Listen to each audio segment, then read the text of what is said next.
Buongiorno, bentrovati. Scusate la capigliatura, sarà sempre più lunga. Parto subito con... saluto tutti, spieghiamo ancora il programma, lo facciamo per avere un contatto con i cittadini e per dare delle informazioni utili, per raccontare quello che succede e per tenervi aggiornati. Cerco di essere il più, se vogliamo, stringato possibile, anche perché volevamo parlare di parecchie cose. Allora, vorrei ribadire come avviene il servizio di raccolta nel caso delle persone che sono in questo momento in modalità, diciamo, quarantena o isolamento. Allora, voglio ricordare, l'avevamo già detto, ma magari precisiamo ancora, noi continuiamo la raccolta tramite Veritas normalmente, come abbiamo sempre fatto. Però per quanto riguarda le persone che sono in quarantena, non devono fare la raccolta differenziata, l'abbiamo già detto, ma quando lo specifico, cioè queste persone devono raccogliere tutto i loro rifiuti, tutti su un unico sacchetto, cioè devono sospendere la differenziata, parlo delle persone in quarantena o quelle che sono a un domicilio in isolamento, devono raccogliere tutta la loro spazzatura in un unico sacchetto e per tutto si intende proprio tutto, per cui sia l'indifferenziata normale, sia l'umido, ma anche la carta e il vetro e il secco, tutto dentro un unico sacchetto, lo chiudono, il primo sacchetto, e poi lo mettono in un altro sacchetto e chiudono ancora, e se ne mettono il terzo non sbagliano comunque. Poi buttano tutto sul cassonetto dell'indifferenziata. Ovviamente se uno è in isolamento no, perché non può uscire di casa. Si farà assistere dai familiari dalla rete amicale che normalmente usa, che saranno loro poi a procedere. Noi come Protezione Civile già stiamo servendo circa 130 nuclei per portare anche in casi di necessità, diciamo, andare a fare la spesa, andiamo a fare la spesa, ripeto, in persone in difficoltà oggettiva che non riescono, non hanno una rete parentale o amicale, sono persone sole o con difficoltà particolari, 041 per segnalarci, per segnalare questo tipo di eventuali emergenze. Parlo delle persone in quarantena e quelle in isolamento. Ok, questo ci tenevo. Poi un'altra cosa, voi sapete che abbiamo chiuso da qualche giorno ormai i centri di raccolta fissi, però questo non vuol dire che non abbiamo il servizio di raccolta porta a porta, cioè in ogni caso quello diciamo di rifiuti ingombranti su chiamata, però per favore la raccomandazione è teneteli a casa, cioè in questo momento non è il caso di chiamarci per portare via un cassone vecchio, tenetelo a casa, appena è finito l'emergenza veniamo a prenderlo come abbiamo sempre fatto, poi verranno riaperti i centri di raccolta per gli ingombranti, sono stati chiusi per motivi sanitari, non per altro.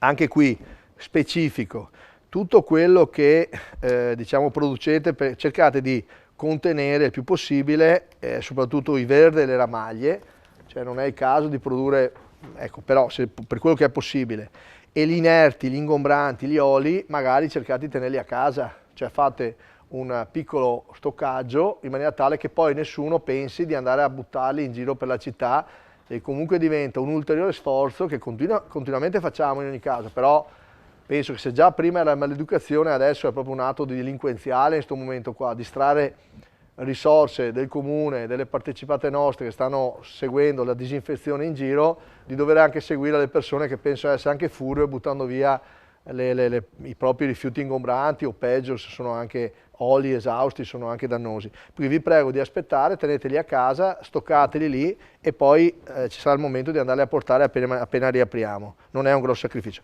Ho finito per quanto riguarda, continuando a ringraziare ovviamente tutti gli operatori. E la seconda informazione che diamo è appunto il rapporto che ci ha fatto la Polizia Locale di ieri. Allora ne abbiamo uno che è quello che facciamo tutti i giorni. Allora ieri abbiamo controllato, abbiamo fatto un'operazione importante che descriveremo dopo. Comunque abbiamo controllato come Polizia Locale, Comune di Venezia, 243 persone. Siamo arrivati a controllare da quando abbiamo iniziato la crisi 1548 persone. Ieri abbiamo sanzionato 6 persone. Il totale è passato a 70 persone in qualche modo tra denunciate e sanzionate. Poi ieri abbiamo controllato 10 attività tutte e 10 erano in regola, il totale delle attività commerciali controllate è di 404 dalla nostra polizia locale. Ecco, adesso, sempre per andare, insomma, una certa, direi che sarebbe il caso di spiegare. Oggi abbiamo aderito, la città ha aderito, abbiamo chiesto noi, poi il governo ha in qualche modo accettato, la prefettura ha fatto anche un decreto specifico. Abbiamo voluto omaggiare tutte le persone decedute in questo periodo, abbiamo voluto ricordare e ringraziare specificatamente con questo gesto simbolico soprattutto tutti i medici, gli infermieri, le OSS e tutto il personale sanitario che lavora negli ospedali a vario titolo per la salute di tutti noi.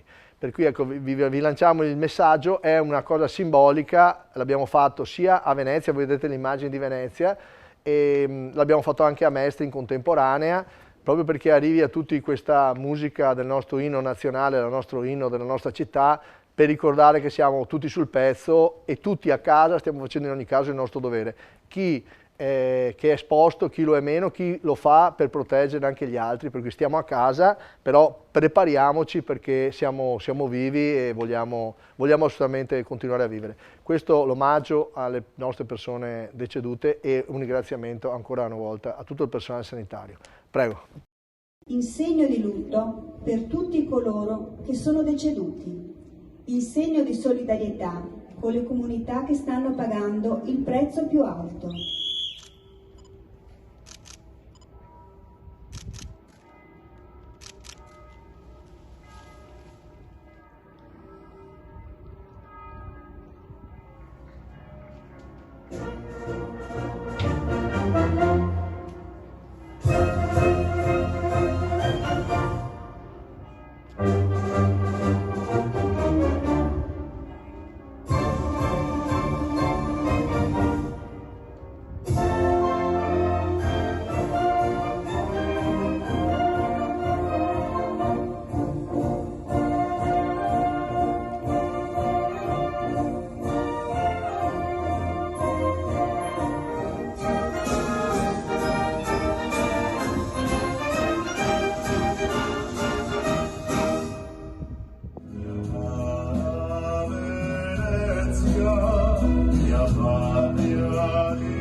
Passiamo a una lettera che ho firmato anch'io, assieme a me e altri sindaci e altri governatori, è stata proposta da un parlamentare europeo, l'eurodeputato Carlo Calenda, ed è una lettera che è apparsa oggi stampata sul Corriere della Sera, ma anche sul Frankfurter Allgemeine Zeitung, un importante quotidiano tedesco.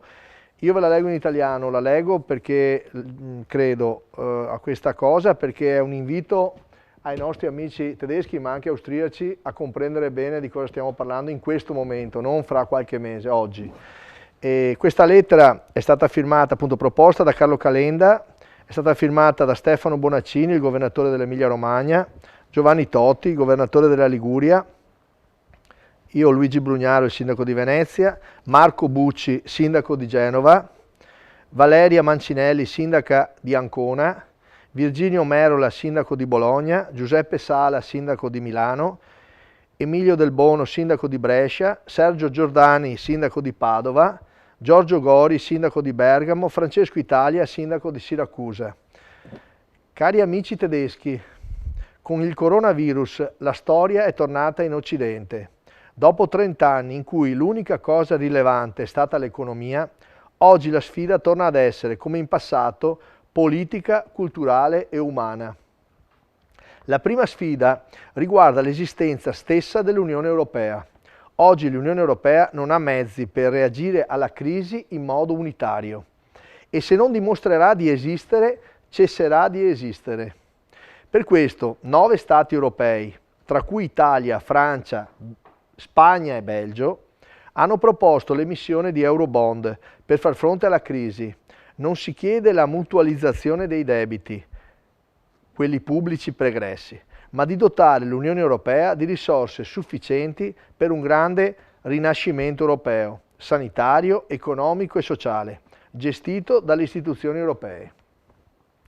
L'Olanda capeggia un gruppo di paesi che si oppone a questa strategia e la Germania sembra volerla seguire. L'Olanda è il paese che attraverso un regime fiscale agevolato sta sottraendo da anni risorse fiscali da tutti i grandi paesi europei. A farne le spese sono i nostri sistemi di welfare e dunque i nostri cittadini più deboli, quelli che oggi sono più colpiti dalla crisi. L'atteggiamento dell'Olanda è a tutti gli effetti un esempio di mancanza di etica e solidarietà. Solidarietà che molti paesi europei vi hanno dimostrato dopo la guerra e fino alla riunificazione. Il debito della Germania dopo il 1945 era di 29,7 miliardi di marchi di allora. Un'enormità. La Germania non avrebbe mai potuto pagare. Nel 1953 a Londra 21 paesi, tra cui Francia, Italia, Spagna e Belgio, consentirono alla Germania di dimezzare il debito e di dilazionare i pagamenti del debito restante. In questo modo la Germania poté evitare il default. Di quella decisione dell'Italia siamo ancora oggi convinti e orgogliosi. Lo ripetiamo, in questo caso, con gli Eurobond dedicati al coronavirus non si cancelleranno o mutualizzeranno i debiti pregressi. Stiamo parlando di quelli specifici di questa disgrazia che ci è capitata a tutti. Cari amici tedeschi, la memoria aiuta a prendere le decisioni giuste. Il vostro posto è con i grandi paesi europei. Il vostro posto è con l'Europa, delle istituzioni, dei valori di libertà e di solidarietà, non al seguito di piccoli egoismi nazionali. Dimostriamo insieme che l'Europa è più forte di chi la vuole debole. La lettera è stata tradotta ovviamente in tedesco ed è stata pubblicata appunto in questo grande giornale tedesco. Speriamo che tutta la rete di amicizie che abbiamo noi con la Germania, con l'Austria, possiate magari prendere questo piccolo video, questo piccolo nostro contributo di vera e sincera amicizia e lealtà verso la Germania e l'Austria e di fraterna amicizia per chiedere che prendano veramente una decisione, lo faccia il popolo tedesco. Se la classe dirigente tedesca balbetta, se la finanza tedesca ha paura, sappia che la storia ha insegnato a non avere paura, perché quella roba lì porta a quelle grandi disgrazie che abbiamo già conosciuto. Lo dico perché voglio che da Venezia arrivi un segnale di grande ancora fiducia e di grande fratellanza con i nostri amici austriaci e tedeschi. Li conosciamo, abbiamo tante reti amicali, mettiamole in moto tutte perché il popolo tedesco deve dire qualcosa ai suoi governanti in questo momento. Io adesso passerei a leggere la relazione, cambio pagina, l'aggiornamento sull'incendio di ieri a Murano, perché come sempre poi la città va gestita, insomma, per cui vi racconto un po' quello che succede, abbiamo l'occasione, in questo caso è successo un incendio, volevo raccontare, qui abbiamo delle foto che adesso magari manderemo in onda, intanto che io parlo, no, fai per dire se è un servizio, non so se c'è un video, è solo una slide. Ok, comunque, ecco, questo è l'incendio ieri a Murano. Lo dico perché voglio ringraziare i vigili del fuoco, sempre pronti, l'altra notte sono intervenuti al Lido, perché poi alla fine era un cannetto, però è chiaro che quando comincia, sindaco, tutti quanti, ci allarmiamo, prendiamo poi, chiamiamo tutti. Allora, intervengono evidentemente i vigili del fuoco, ma come vedete sullo sfondo c'è anche la polizia locale, c'è tutta una serie anche di altra rete che si mette in moto. Ecco, per cui io qui ho chiesto il rapporto, perché volevo testimoniarmi, insomma ieri l'allarme è scattato alle 18:21, è stata inviata, è stato avvisato subito dalla pattuglia Como 1, che è la nostra pattuglia di polizia di navigazione, ed è stata inviata sul posto immediatamente alle 19:21 Bari 19. E anche qui successivamente sembra che l'incendio può essere scatenato da una stufetta a biotanolo, 2 feriti portati in ambulanza in ospedale. Uno è ferito alla testa, mentre l'altra lamentava alcune ustioni. Si attende sul posto che la squadra dei Vigili del Fuoco esamini anche gli appartamenti attigui. Incendio domato e al momento nessun pericolo. Questo è il rapporto della polizia locale di ieri notte. 39 riferisce che l'incendio ha interessato un solo appartamento al terzo e ultimo piano. L'appartamento ora non è agibile per cause ambientali e non per cause strutturali, per cui solo è andato a fuoco l'appartamento. Gli altri appartamenti rimangono abitati come da disposizione dei Vigili del Fuoco, sono loro che decidono se è abitato o no. Intervento chiuso alle 21:13 con esito positivo. Il tema è appunto incendio nell'abitazione. Lo racconto perché è una macchina di soccorsi che funziona e anche quando c'è un incendio c'è bisogno di comunicazione, di informazione, di sicurezza anche attorno al lavoro ovviamente prioritario dei Vigili del Fuoco. È un esempio di gestione della città in momenti di emergenze. Continuiamo e ringrazio appunto tutte le persone che sono coinvolte, ma anche le squadre operative e i propri dirigenti. Passo ancora di tema, parlo delle guide turistiche. Allora voglio ringraziare Anna Bigai, che è la presidente della cooperativa Guide Turistiche di Venezia. La ringrazio perché si è messa a disposizione, considerate che loro sono a reddito zero. L'unica manovra, l'unico sostegno che è arrivato fino ad ora, per carità, fino ad ora, è la mensilità di marzo, che dovranno, tra l'altro dovranno chiedere all'INPS, e dopo mandiamo magari la slide dell'INPS più tardi, tanto il sito dell'INPS sarà preso d'assalto in questi giorni. Penso che sia opportuno che mettano banda a sufficienza perché ci saranno molti accessi. E sono stati destinatari dal provvedimento appunto Cura Italia di 600 euro lordi. Ecco, dico che forse sono pochi, l'ho detto con molta umiltà, vale solo per il mese di marzo e è evidente che questa cosa va corretta. Gli auspici che venga confermato nel prossimo decreto un aumento e soprattutto anche un finanziamento per i mesi a venire, perché non c'è solo il periodo, insisto. Per la filiera turistica il tema sono i prossimi mesi e Venezia sarà particolarmente colpita da questo, che il turista non arriverà domani mattina quando verrà dichiarata la fine dell'emergenza. Per cui ecco, invito tutti a comprendere lo stato di emergenza del settore turistico, di tutta la filiera turistica. E le guide per spiegare con che animo, anche di generosità, come posso dire, di leggerezza, ma ovviamente di preoccupazione che comunque affrontano, hanno voluto raccontarci un po' a modo loro, adesso lo vediamo, le regole per gestire appunto il coronavirus e lo fanno con l'arte di cui loro sono sapienti espressione di guida appunto e di insegnamento. Quindi vediamo se riusciamo a far partire il video, prego.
Grazie Anna Bigai e grazie alla cooperativa Guide Turistiche di Venezia. Solo per ricordare, visto che ci hanno pensato loro, ricordiamoci la giornata di tenerla appunto, come posso dire, organizzata, insomma, con la sveglia la mattina, cercando di non distribuire giorno e notte in maniera, per quelli che restano proprio sempre chiusi a casa. È importante tenere un ritmo e anche una cura della propria persona è importante, questo lo dicono psicologi, ci danno il consiglio di ripeterlo sempre, lo continuiamo a dire.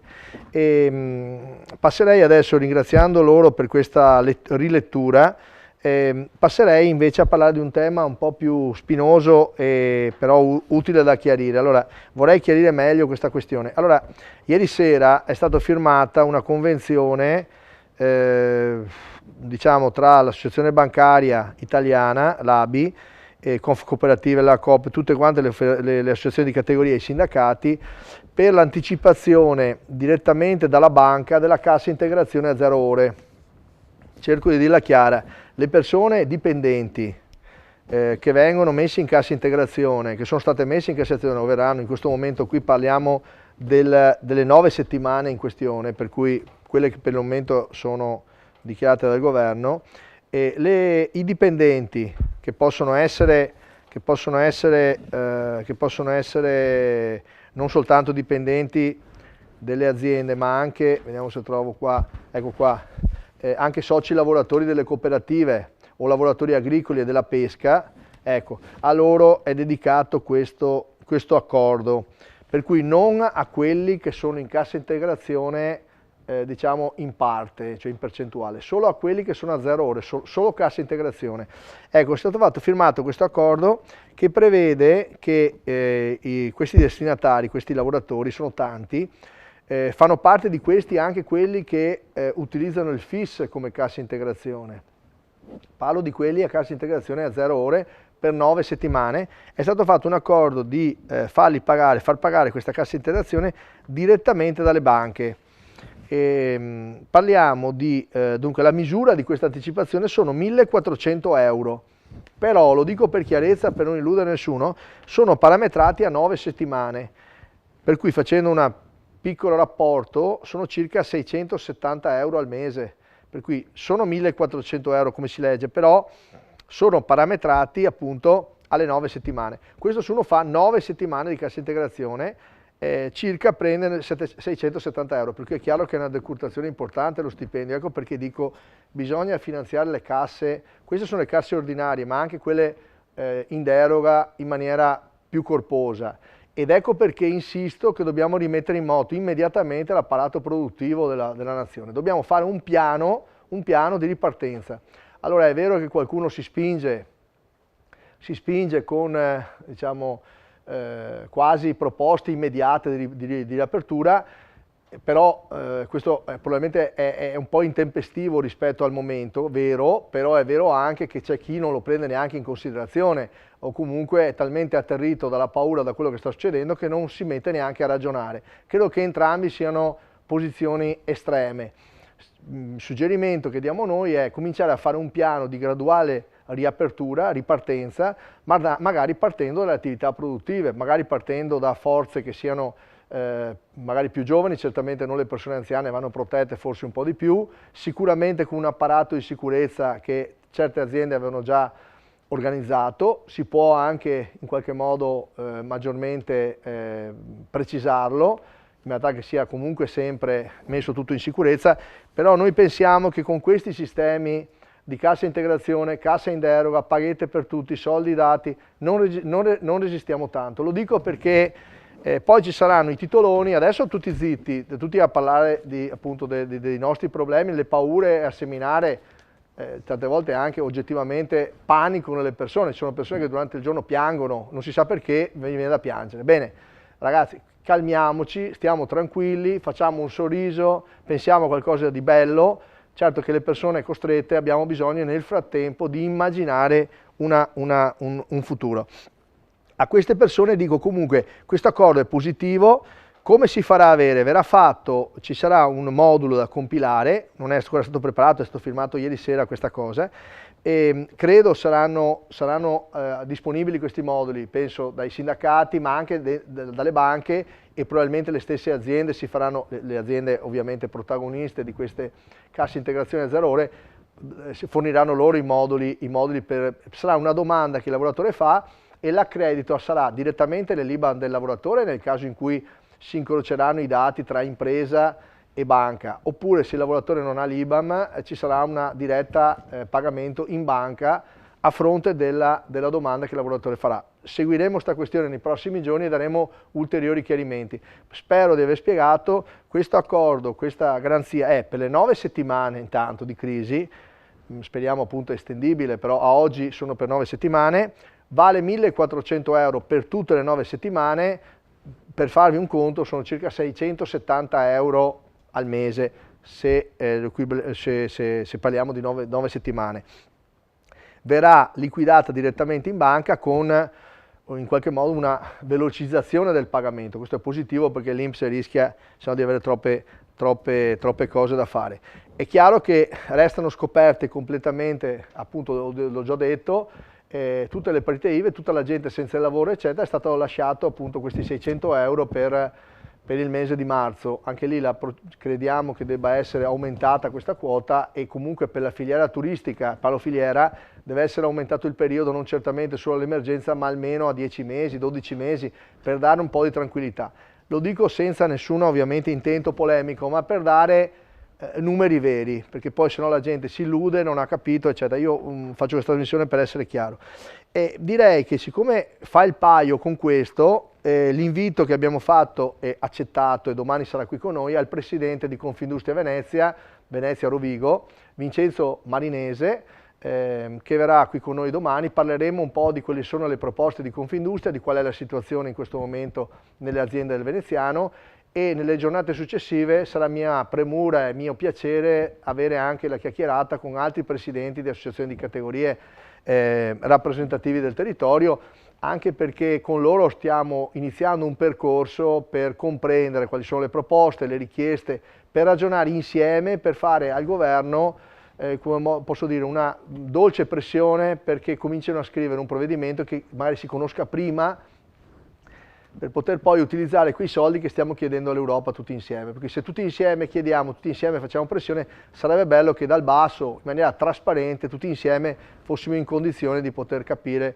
e non avere magari delle buttade come in qualche caso sembra, per non illudere le persone. Però restando coi piedi per terra l'economia si fa così. Ecco, ho chiesto a due persone che stimo molto di fare un gruppo di coordinamento assieme a me economico, le presenterò nei prossimi giorni, hanno accettato, li ringrazio, non ne faccio i nomi perché intanto stanno lavorando in maniera silenziosa, e appena cominciamo con questi chiarimenti di proposte, noi ne abbiamo già mandate alcune, le avete viste sui giornali, le abbiamo spiegate anche l'altro giorno, le rispiegheremo magari anche col nostro assessore al bilancio nei prossimi giorni. Abbiamo dato 4 proposte fondamentali per mettere in sicurezza i conti del comune e quello dei servizi essenziali delle partecipate. Non abbiamo ricevuto risposta, neanche la telefonata, ma va bene così, l'abbiamo inviato, adesso l'abbiamo inviato direttamente al Presidente del Consiglio, adesso cominceremo a inviarlo anche ad altre figure e lo inseriremo nelle proposte organiche che va fatte per tutta la filiera. È chiaro che noi intanto ci stiamo attrezzando, per cui lo annuncio, ma già da oggi abbiamo fatto, da stamattina facciamo riunioni per come dare questi contributi che ci sono arrivati speciali per l'emergenza, che sono contributi alimentari. Riteniamo che vada cambiata la modalità, verrà fatto un modulo che sarà per tutti, non ci sarà la solita clac degli amici che in qualche modo si conoscono e chiamano. Ho sentito che qualcuno è sempre reperibile al cellulare, non si capisce a che titolo, se non probabilmente politico. Non esiste una cosa del genere. Chi farà domande sono soldi pochissimi, di stretta emergenza. Vorremmo ragionare proprio soprattutto per quelle filiere particolarmente colpite, che comprenderanno la durezza del provvedimento magari quando appena finisce l'emergenza e si trovano magari che non hanno l'attività aperta o non riescono ad aprirla. Per cui abbiamo fatto un gruppo di lavoro che non comprende soltanto i servizi sociali, ma anche i servizi del commercio e della produzione, proprio per poter comprendere quelle persone che con grande dignità magari non ti chiedono mai niente. Ecco, questa volta vogliamo che arrivino anche a loro. Ci sarà un modulo, lo stiamo scrivendo, verrà messo su Dime, in maniera tale che tutti trasparentemente potranno chiedere o rappresentare le loro istanze. Sono pochissimi soldi, sono di primissima emergenza, di ultimissima, quasi alla disperazione, per cui speriamo che siano pochi a chiederlo, nel senso che le cose vadano magari meglio. Vogliamo trattenere questo per le persone che realmente con la dignità di solito non chiedono mai niente, non hanno mai avuto bisogno di niente, hanno sempre pagato le tasse, hanno sempre contribuito. Vogliamo che stavolta arrivino proprio per bisogno reale e ovviamente totalmente discreto, insomma la cosa non verrà. Ovviamente alla fine di tutto sarà rendicontato al centesimo, escludendo i nomi dei beneficiari evidentemente, ma questo vogliamo che sia un significato importante di dialogo prima che di semplice esecuzione di rapporto economico. Noi dobbiamo, come amministrazione, come città, dobbiamo essere proprio disponibili a comprendere questo. E chi fa polemiche pretestuose, che sono evidenti a tutti che sono pretestuose, ecco, sappia che avrà tempo per dover, insomma, essere richiamato a quello che ha fatto in questo periodo. Ci sono nomi e cognomi, abbiamo segnato tutto. Sappiate che seguiamo giorno per giorno tutto quello che viene scritto. Scrivete pure, fate pure le vostre campagne, propagande politiche veramente strumentali e pessime, devo dire in certi casi, anche come buon gusto, eccetera. Noi non rispondiamo, continuiamo a amministrare la nostra città, lo facciamo con tutto quello che possiamo, con la generosità di cui sono io e tutti i nostri collaboratori e tutta l'amministrazione siamo capaci. Ecco, per il resto parleremo un'altra volta. Per il momento continuiamo a essere appunto sul pezzo per continuare ad amministrare meglio che possiamo. Sicuramente non facciamo le conventicole, sicuramente non si va più ad aiutare l'amico che ha il numero di cellulare, per cui io sono disponibile e per cui i soldi devono passare tramite attività politiche. No, deve essere tutto dato in maniera trasparente, tecnica e legato realmente a bisogni reali e anche comprendendo le necessità delle persone. È ora di finirla col sistema partitico degli amici o delle conventicole varie.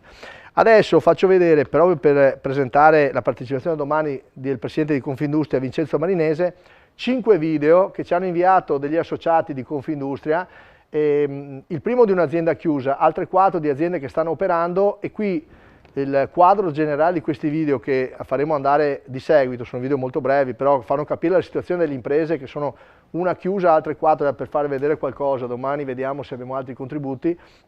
Vogliamo farvi vedere le facce delle imprese, dei lavoratori, degli imprenditori che comunque tengono duro o sono preoccupatissimi di una prospettiva del rilancio. Dobbiamo capire che dobbiamo fare un piano per il rilancio delle imprese, per cui da qui adesso si comincia a parlare anche di come si ricomincia a uscire di casa. Si esce di casa semplicemente, sarà dopo chiaramente il picco, la curva, certamente, ma se non prepariamo adesso, prepariamo i regolamenti, le regole, cominciamo a metterci sull'ordine delle idee, questo è importante. Poi le scuole vedremo, sarà successivo, non è che dobbiamo fare tutto insieme, però sicuramente le imprese sono fondamentali, perché se no queste questioni sulla cassa integrazione non mica possiamo farle durare in eterno, non riusciremo proprio matematicamente a farlo. Ecco. Lo dico a chi vuole ragionare su questo.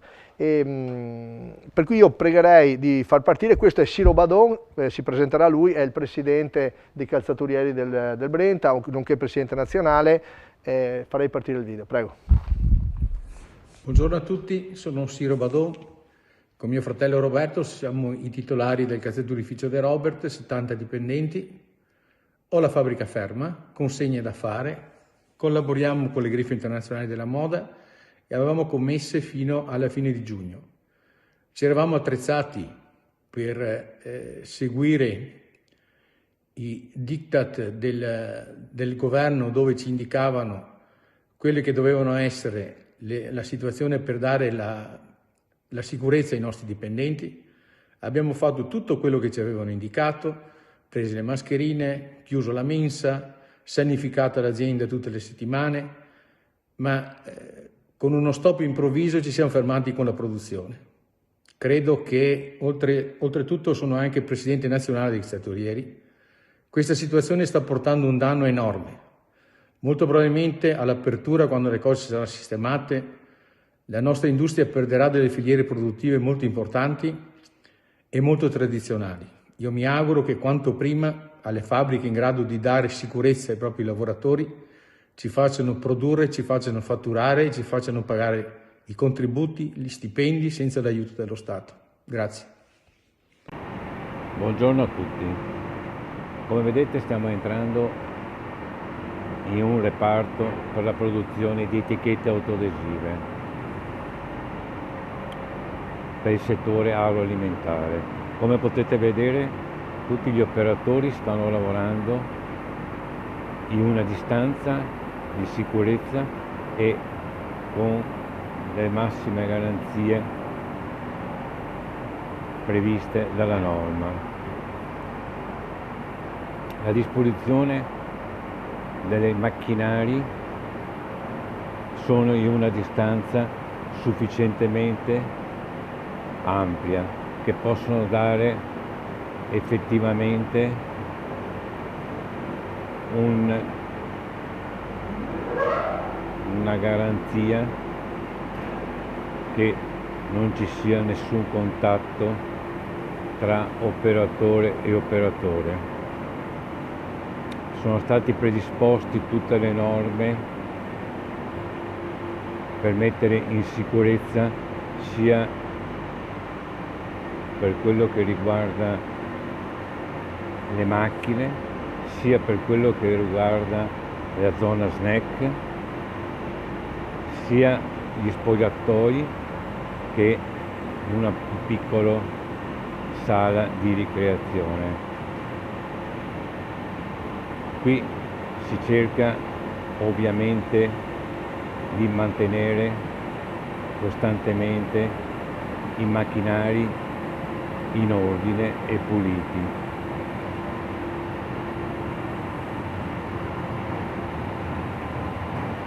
Abbiamo fermato 3 linee di produzione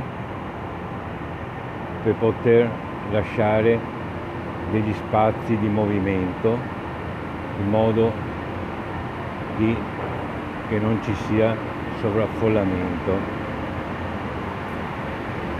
L'azienda conta 30 unità lavorative, però in questo momento stiamo lavorando in 20 persone. Non abbiamo messo dei turni, quindi si cerca di lavorare meno, però di coprire abbondantemente quello che può essere la garanzia di lavoro e la garanzia che la merce possa essere consegnata al colore. Buongiorno a tutti, sono Massimiliano Anzanello, amministratore delegato di Arte Bianca SRL, azienda del veneziano operante nel settore alimentare, precisamente nella panificazione industriale, proprietaria del brand Panpiuma, un brand noto nei sostitutivi del pane. Noi siamo operativi, l'azienda è assolutamente a pieno regime dal punto di vista produttivo, abbiamo adottato tutta una serie di accorgimenti per far sì di mettere in piena sicurezza tutti gli operatori dell'azienda.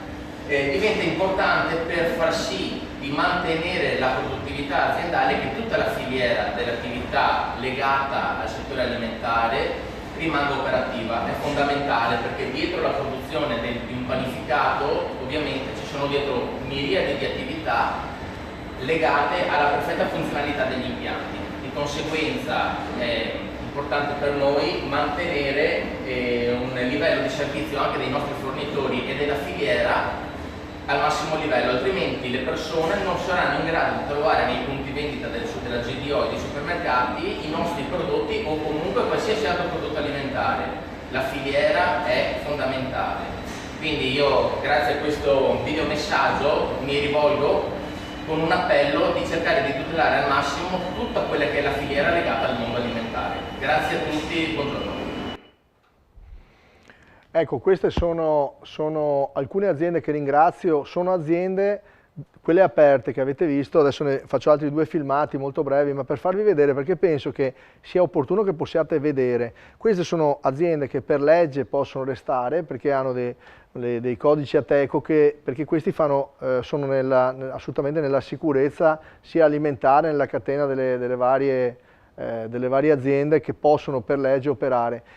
facciamo vedere come gli imprenditori siano effettivamente, prima di tutto gli imprenditori e i lavoratori, molto attenti ovviamente alla sicurezza in primis, ma poi anche a tenere in moto il motore di tutta l'Italia. È chiaro che i macchinari hanno bisogno di manutenzioni, perché dobbiamo far ripartire, perché non c'è soltanto, l'ha detto prima, e adesso ve lo faccio rivedere, vi faccio vedere due altri video, però la logistica dell'alimentazione, le etichette che servono per i vasi, se è necessario per sapere le scadenze, è necessario avere, adesso vedrete la filiera anche della logistica.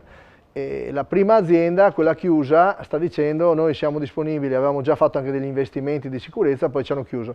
Bene, adesso senza entrare nei meriti, finita sta curva, dobbiamo farle partire per prime, per cui facciamo un po' anche su questo di pressione, perché poi non siamo in grado di sostenere tutte le persone, ve lo dico io, cioè pensare di fare una manovra economica pensando ad assistere tutti i disoccupati che arriveranno è una follia, bisogna cercare che quelle persone non diventino disoccupati, per cui non ci stancheremo di spiegare, lo facciamo con tutto il garbo e il rispetto assolutamente istituzionale che è necessario nei confronti di un governo che oggettivamente è gravato da paure di ogni genere, eccetera. Però è necessario che la classe dirigente cominci a comprendere l'importanza di non affamare il paese, perché rischiamo qui di fare operazione riuscita, il paziente è morto, il paziente è l'Italia. Attenzione a questo. Facciamo partire gli altri due contributi.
Avete percepito quanto ci siamo distanziati.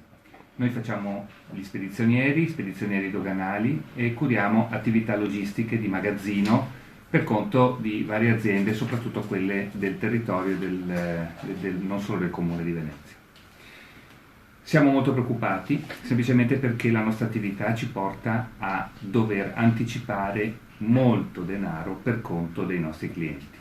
E quindi quello che chiediamo non tanto al governo, non tanto allo Stato, quanto alla filiera che ci sta attorno, davanti e dietro, di non interrompere i flussi dei pagamenti. Quindi con liquidità che abbiamo o che ci facciamo prestare, non tagliamo questa necessaria filiera. Buongiorno, sono Silvia Bolla, sono titolare di un'impresa di servizi. Ecco cosa voglio. Aspetta, stavo facendo un ragionamento, fermiamoci qua così spieghiamo cosa stava dicendo l'imprenditore di prima. È fondamentale la liquidità, lo dico a lui e lo dico a tutti quanti, ha ragione perfettamente, la liquidità è il primo problema che ci si pone immediatamente. Per quello noi stiamo dicendo che il sistema deve iniettare liquidità nel sistema bancario, con un sistema, l'ha spiegato bene Draghi, ma voglio ripeterlo ancora, dove la liquidità possa essere iniettata, una liquidità che deve essere, proprio liquidità vuol dire soldi, banconote, vuol dire che la Banca Europea deve stampare moneta, perché noi non possiamo più stampare moneta, abbiamo perso questo entrando nella Comunità Europea, quindi non abbiamo più la lira, abbiamo l'euro lo stampano in Europa. Abbiamo bisogno di una vagonata di soldi, per capirci, proprio di moneta vera, che vada nelle banche, in questo caso nei circuiti finanziari, che venga messo dentro un conto specifico che viene girato di fatto alle aziende.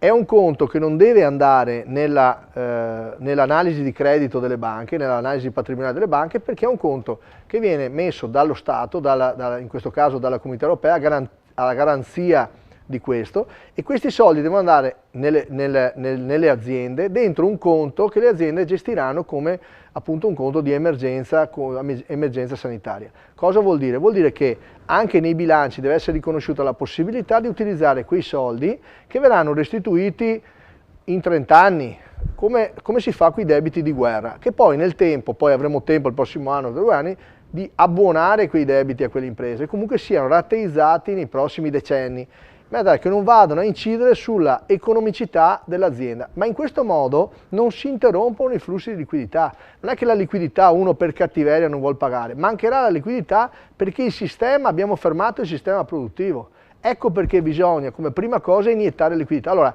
insieme stiamo facendo un ragionamento con l'Europa, va in questo senso la lettera ai tedeschi di dire dovete sbloccare sta cosa.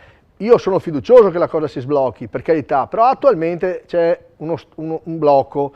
C'è un blocco anche perché probabilmente io aggiungo qualcosa e dico forse ci vuole un piano, perché i tedeschi e gli austriaci vorranno un piano per come utilizzeremo queste risorse. Se il piano va nelle imprese, nel lavoro, eccetera, è diverso che non dire non so.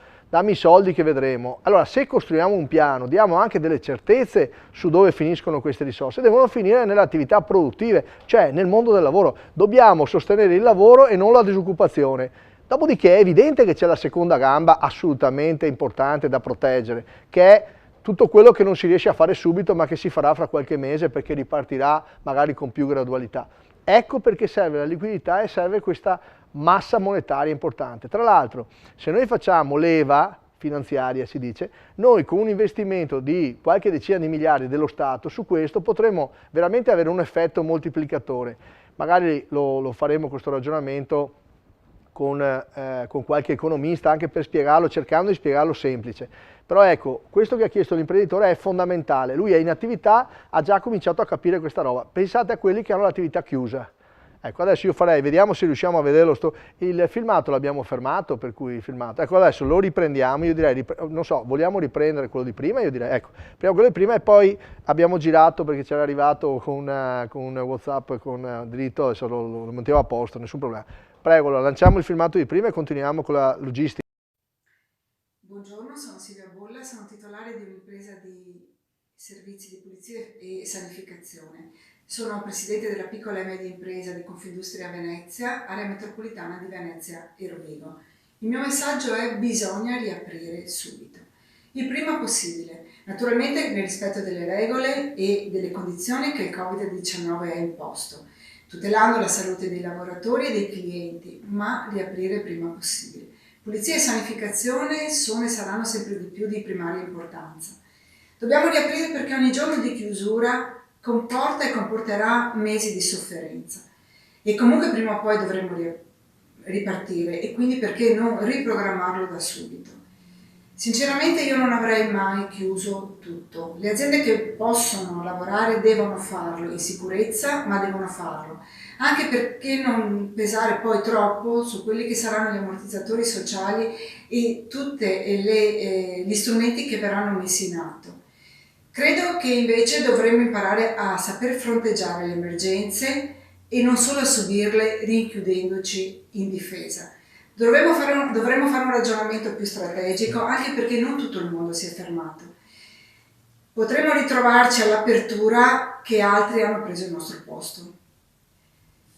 Stanno soffrendo principalmente il settore del turismo e il settore crocieristico, ma l'indotto che producono, la filiera lunga a cui sono legati, è così ampia che avremo effetti traumatici in tutta l'economia per molto tempo. Un altro tema che mi sta molto a cuore è la liquidità. La liquidità di cui le aziende hanno immediata necessità da subito per mantenere in vita un sistema economico, un sistema produttivo già pesantemente colpito dalla crisi precedente. E quindi un esempio potrebbero essere prestiti a garanzia statale, moratoria sui prestiti o prestiti a lungo termine. La parola d'ordine quindi per me è lavoro, lavoro, lavoro, lavoro subito. Grazie. Ecco cosa vuol dire anche lavorare in sicurezza. significa lavorare una persona per ufficio e significa quindi mantenere le distanze di sicurezza, significa usare la mascherina, significa fare turni di lavoro e smart working, arieggiando sempre gli ambienti in cui si lavora. Grazie. Sì, come dicevo, non c'è dubbio che poi ognuno un po' sente la propria realtà.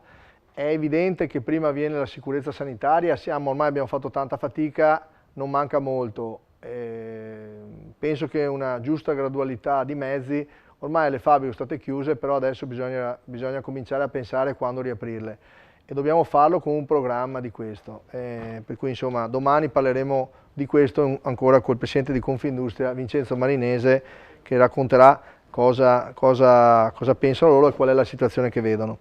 Ecco, mi è arrivata una lettera dell'ANCE di Venezia, saluto il presidente Giovanni Salmistrari, che mi ha scritto chiedendomi se era possibile lanciare un messaggio che può secondo me diventare importante anche per tutte altre situazioni, magari viene in qualche modo copiato. Ci chiede in sostanza se possiamo sbloccare un po' di liquidità per i cantieri di lavori pubblici. Allora, voi sapete che questa amministrazione ha creduto molto nell'edilizia ovviamente sostenibile, nel dare un volto nuovo alla città.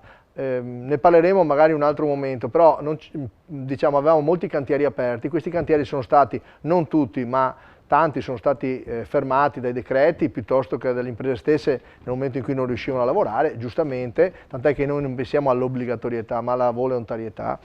E il presidente mi chiede dell'ANCE, l'ANCE è l'associazione di costruttori, dice possiamo liberare delle risorse anche se i contratti prevedono una liquidazione a stato di avanzamento lavori.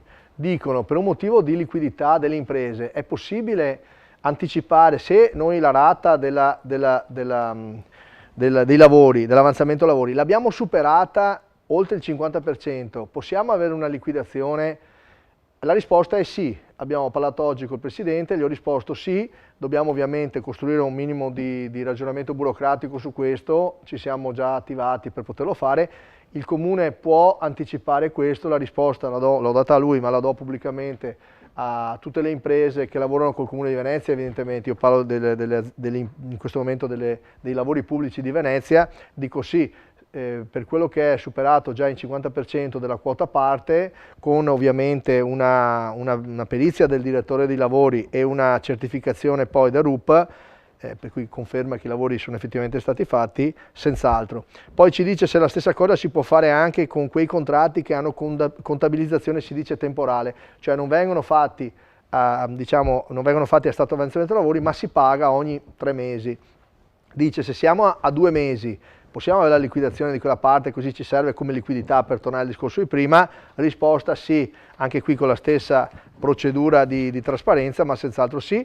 La terza, che per certi versi è anche più complicata, se un'amministrazione fosse di quelle che facevano i debiti di una volta, non potrebbe più farla sta roba. Ma noi non siamo quell'amministrazione, abbiamo gestito il bilancio in maniera oculata perché sono soldi di tutti.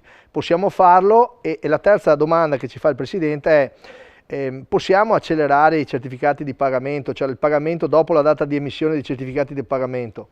La risposta è sì, per fortuna, questo lo sa anche lui, il Comune di Venezia è ormai diventato uno degli enti locali più veloci nel pagamento, addirittura noi anticipiamo nella media dell'anno eccetera i pagamenti alla scadenza di 10 giorni. Però anche qui risposta è sì, convintamente, ovviamente dobbiamo fare il decreto di liquidazione, lui sa di cosa si tratta, ma diamo mandato, adesso ci stiamo organizzando nell'arco di un giorno o due, il tempo proprio tecnico perché noi siamo una macchina burocratica, voi sapete, però la facciamo e grazie Presidente per averci dato, sì, ci avete chiesto delle cose ma ci avete proprio orientato specificatamente. Chiedo anche alle altre associazioni, alcune le hanno già fatte, difatti sarà oggetto degli incontri dei prossimi giorni, per cercare insieme di trovare tutto quello che possiamo fare, lo facciamo tutto, senza mentire, senza fare false illusioni, però noi saremo sempre dalla parte vostra, non c'è dubbio. Ecco, su questo adesso invece c'è un'altra cosa, è un tema che avrei voluto approfondire con maggior tempo.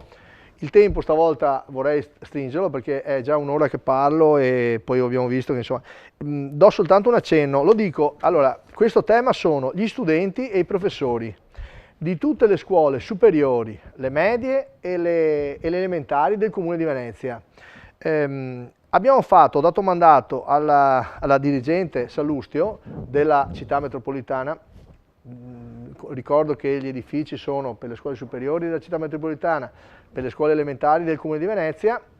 Ho domandato anche in collaborazione con la nostra struttura del Comune educativa di fare un riepilogo, è già cominciato 2 giorni fa, con tutti gli amministratori, diciamo, pubblici, statali, perché le deleghe sono dello Stato, regionali e metropolitane, e poi di tutti i presidi che hanno autonomia amministrativa e di conseguenza con i professori delle varie scuole che hanno autonomia scolastica, educativa, si dice, di monitorare tutti i docenti che stanno svolgendo lezioni da remoto, lezioni su internet per i ragazzi. Allora, qui ho tutto un rapporto sulle varie scuole, Foscarini, Benedetti, Tomaseo, Liceo Artistico. Alcuni presidi non riusciamo a trovarli perché non rispondono. Prego, tranne c'è un preside ammalato a cui facciamo tanti auguri, in bocca al lupo. Noi chiaramente non sappiamo, non abbiamo i nomi delle persone che eventualmente non possono loro, per loro non fisicamente stanno male, non l'abbiamo. Però stiamo cercando. E allora mettiamo adesso, mi fermo qua col ragionamento, mettiamo un numero di telefono, dovrebbe esserci una slide da qualche parte, mettiamo questo numero, il 366 930, magari domani lo mettiamo meglio, senza tutto sto casotto che poi non segue, 366 930 857, vabbè, sarà che io sarei molto più asciutto, 366 93 0857 è il numero di telefono per gli studenti e per i docenti di telefonare a questo numero per indicarci quali sono i professori che stanno facendo lezione o i professori che possono indicarci la loro disponibilità a fare delle lezioni per tutti. Cosa voglio dire? Ci sono molti docenti, sappiamo, che usano la piattaforma, ci sono diverse piattaforme, ma quella più performante, parlo di quelle delle scuole superiori, è questa piattaforma G Suite, che sta funzionando molto e stanno usando molte classi. Avremo piacere che anche gli stessi ragazzi ci raccontassero di queste esperienze, in maniera tale che noi possiamo contattare i professori o ci contattino i professori a questo numero, se possiamo rimettere la slide col numero, agli studenti. Parlo degli studenti o a questo punto anche dei genitori delle scuole elementari, ci facciano sapere i docenti che stanno facendo lezioni da remoto, perché è chiaro che vogliamo monitorare questa belle iniziative. Sono iniziative spesso svolte come puro volontariato, non c'è obbligo dei docenti, sembra che ci sia abbastanza un laissez-faire generale, è chiaro che non abbiamo contezza, stiamo cercando i presidi, vogliamo con loro lavorare, alcuni hanno organizzato veramente bene le cose, ci sono tutti i calendari sui siti delle scuole. Vorremmo capire se ci sono delle materie o ci sono dei professori che si rendono disponibili magari a fare delle lezioni specifiche che siano chiaramente nel programma annuale di questi ultimi 3 mesi, classe per classe, scuola per scuola, che possono essere però diffusi in maniera generale, magari ne usufruiscono alcuni ragazzi che magari hanno la sfortuna di non avere la lezione perché per motivi vari non viene svolta. Allora, noi vogliamo monitorare, abbiamo iniziato adesso il monitoraggio perché finché erano 2 settimane lasciamo l'autonomia scolastica di tutti. Oggi ci sentiamo, anche se non abbiamo nessuna delega sull'educazione scolastica, noi dovremo soltanto aggiustare i buchi delle scuole e tante volte non siamo capaci neanche di fare quello, lo dico in maniera ironica perché abbiamo trovato una situazione veramente deprimente, lo dico così, non c'erano neanche i certificati di protezione incendi in certe scuole, abbiamo fatto anche quelli, c'è tantissimo da fare sulle cose scolastiche, però credo che anche su quanto sia la qualità dell'insegnamento e anche se c'è l'insegnamento mi sembra importante. Siccome tanti si stanno attrezzando in maniera meritoria e sta nascendo anche un modo diverso di stare, ci piacerebbe rendicontarlo ai cittadini, alle persone, alle famiglie. Per cui i presidi, per piacere, si mettano in contatto in maniera positiva con la nostra struttura organizzativa, perché magari insieme possiamo raccontare quello che si sta facendo. È meritorio che dei professori con le loro risorse e con i loro ragazzi si trovino e facciano queste lezioni. Vorremmo sapere quante e soprattutto quali, in maniera tale da poter raccontarlo anche agli altri o magari avere la disponibilità di qualche docente che magari ragionando dentro un sistema un po' più complesso riesca magari a registrare qualche puntata che mandiamo magari online sul video a beneficio di tutti. Potrebbe essere interessante. Stiamo costruendo questo canale con Venice, vale per le scuole superiori dove evidentemente sono un po' più avanti, anche perché gli stessi utenti, parliamo di ragazzi che ne sanno 10 volte più di me, ma lo dico nell'interesse di tutti, ecco, monitoriamo queste eccellenze perché l'Italia c'è, sta lavorando, stanno facendo, i ragazzi stanno faticando, ci piacerebbe raccontarlo e ci piacerebbe utilizzare quelle esperienze per chi magari quelle comprensioni non ce le ha, per quei docenti magari che non hanno i sistemi informatici, non li conoscono e così via. È l'occasione per imparare tutti, forse proprio a partire dal sindaco, no? Impariamo tutti un nuovo mondo che sta ormai è davanti sotto gli occhi di tutti. E concludo si fa per dire, stavo per concludere, con questo video che ci manda la Cimestre dei ragazzi, un video che mi piace perché si sa che si crea un po' di competizione, anche alle altre associazioni dico fateci vedere dei video dei ragazzi che si autoallenano a casa ovviamente, insomma siate protagonisti, diventano anche questi messaggi che resteranno, insomma, per cui ringrazio la Cimestre per questo video veloce come avevamo chiesto e mandiamo, se c'è la prima del video, se mandiamo la WhatsApp del numero a cui inviare i video, così la facciamo vedere un attimo al volo, ecco il numero è questo qua, basta fare un piccolo video e mandarlo a questo numero 366 930 95 92 e voi inviatecelo che noi ve lo facciamo vedere e poi comunque queste cose resteranno nel nostro diario. Ci sono tantissime persone, abbiamo visto i ragazzi del Braccio di Ferro, chissà quanti altri hanno voglia di farci vedere cose che creano un po' di entusiasmo e anche un po' di voglia di continuare a vivere. Vediamo questo video della Cimestre.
Vabbè, ringraziamo la Cimestre per questo video, insomma, quello con la carta igienica sembra una cosa che resterà negli annali.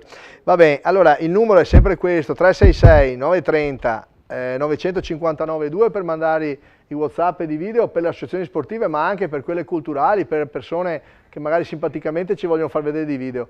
Adesso, proprio per far vedere qualcosa che ci è arrivato, che ci sembra interessante, bello, insomma, divertente, facciamo partire qualche video che ci è arrivato, insomma, per rasserenare un po', se riusciamo. Ecco, la nostra potente cabina di regia si sta organizzando. Vai, vai.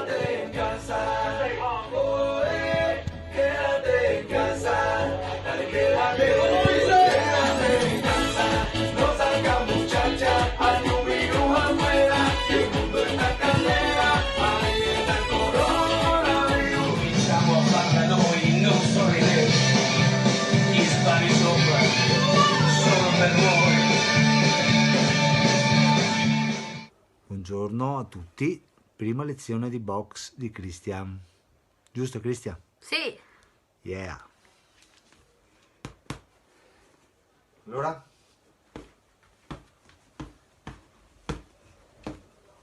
Vai, sinistro, sinistro.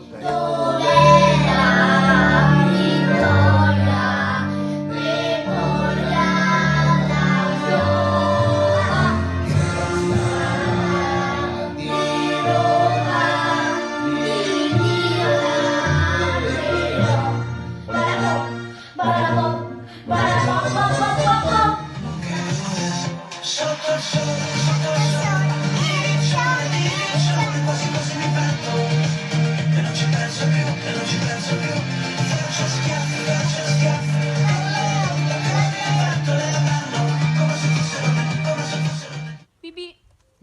Tono sotto base. Sono due.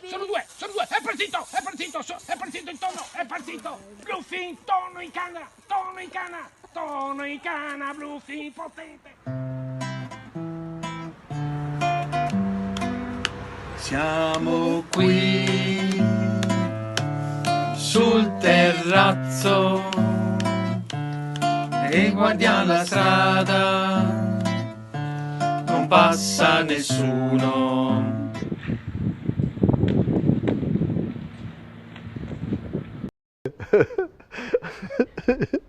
Vabbè, mettiamo di nuovo la slide, sono bellissimi, posso dire fantastici. Mettiamo la slide qua per mandarci i video, fate video che dopo li mettiamo tutti dentro, facciamo una grande mostra, non so, quando sarà il momento che abbiamo meno pensieri per la testa, ci ricorderemo questi momenti veramente validi.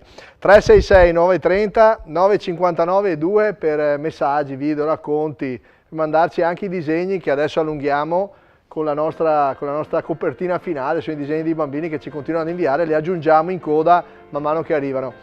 Buona giornata a tutti, buona salute a tutti. Ci vediamo domani alle 4 in diretta su Televenezia e su social, su Instagram, dappertutto dove possiamo mettere la diretta, e poi viene fatto in replica sempre su Televenezia, lo trovate sul digitale terrestre al numero 71 del digitale terrestre, poi si vedono anche da altre parti d'Italia, per cui è abbastanza facile anche da vedere, e va in replica alle 8 di sera, alle 23:30 e alle 8 di mattina.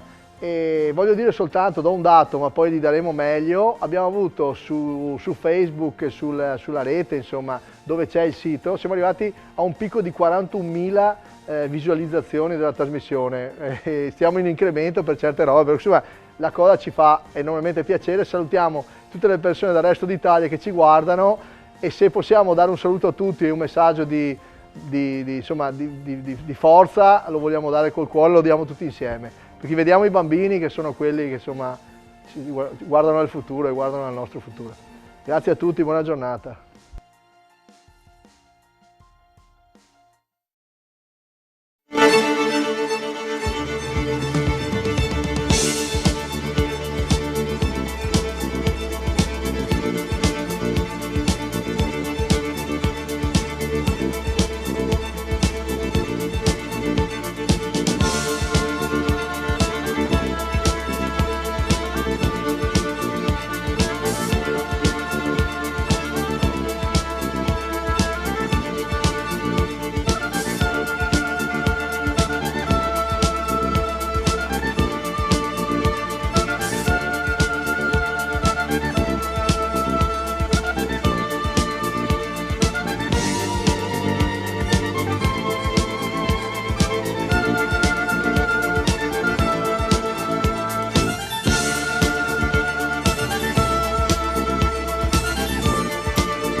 Ogni giorno alle 16 il sindaco di Venezia e area metropolitana Luigi Brugnaro è in diretta su Televenezia, Facebook e sul portale Venezia Radio TV.